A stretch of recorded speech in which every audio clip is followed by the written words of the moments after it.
So we got an evolution here, and back in the early 80s we started with essentially a tax credit program. Jimmy Carter was the president of the United States. We went through a huge oil crisis. People were standing in line for gasoline. So one of the things he did was, let's look at renewable energies, and solar, wind, geothermal, hydro. Wind energy, they put $900 million in. $450 million went into a tax program. The other $450 million went into DOE research. And really the only thing that was available are machines that you see down here.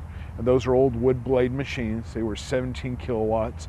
They're not real efficient. You had to climb 120 feet. They were nice farm machines, but they weren't really designed for utility generation wind. What year were those made? The first Jacobs actually were made in the 20s, and even before that, Admiral Byrd took one to the pole in 1912, whenever he went to the pole. That was a big exploration. And those machines were on the farm. So if you were on the farm with no electricity, you had an RCA radio with a windmill and some batteries. So the wind turned the machine, you had battery power, and you listened to the shadow on your radio on the farm. And that's kind of how it all, the utility side of it all started. So that's the type of machine we had, which were these very small, very just not really good machines. The Danes came along mid-70s and started really getting involved in wind energy. And they came out and introduced machines like this into California, specifically to sell into the market. This machine goes from 17 kilowatts to 65 kilowatts.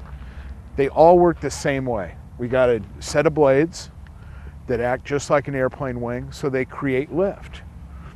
They start turning around and they go into a gearbox. And instead of a gear reducer, we're actually increasing. So we're going from about 30 RPM here to 1200 RPM back in the generator. So that's a gear increaser. The generator is a inductive generator. We have to have power in to get power out. We start turning, the computer looks at everything, we close the switch and start operating. That's as complicated as the technology is. The big thing is, with the new machines, it's just so much more advanced, and you can take advantage of lower winds and higher winds.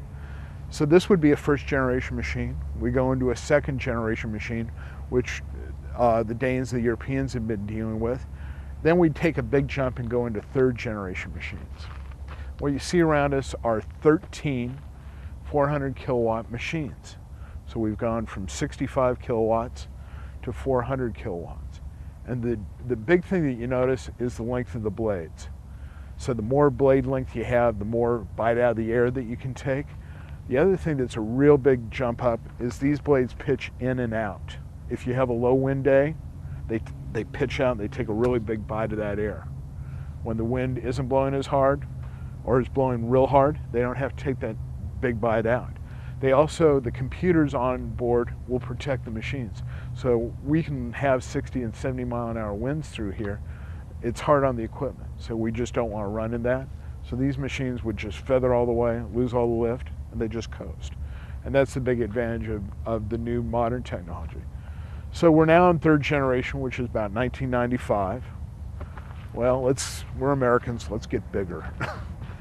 We go into fourth generation, which are machines that are across the freeway and up on Whitewater Hill. And these go from 750 kilowatts up to 1.5 megawatts in Palm Springs. And they now even have bigger machines, 1.8, 3.6, 4 megawatt machines that are designed for offshore use.